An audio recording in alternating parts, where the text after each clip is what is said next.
yung mga lasa ng gulay natin nandoon sa pan, kasama yung mantika, no?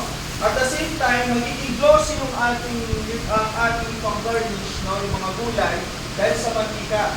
Kaya pag kinating yan, mamaya, maganda yung kulay na kombinasyon, no?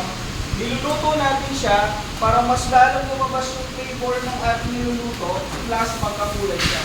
Doon po yung purpose niyan, no?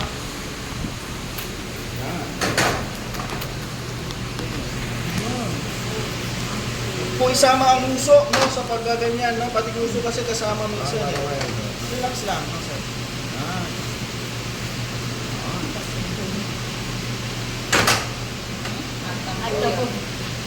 Ako na.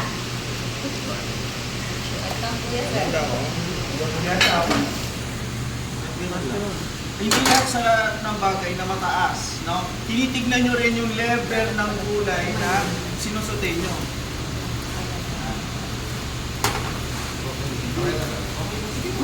Pagkawa mo ng konti. Yan. Gagalgal niya po gamat. Gagalgal niya. Yan. Yan. Tapos isang pan, i-transfer mo siya pag nag-brown na, no?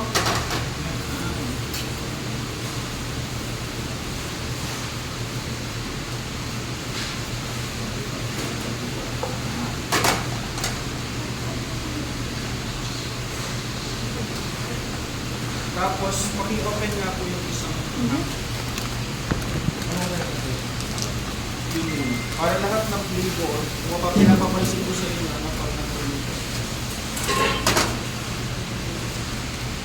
Isang piraso. After yan, sir, lutuin ko siya.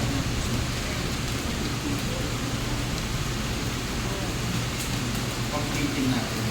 Wala pa. Ano na ito?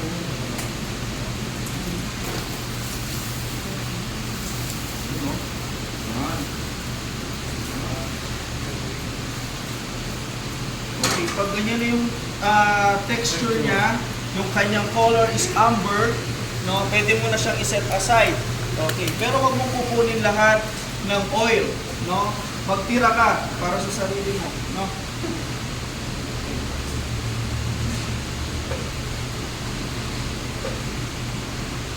Yan.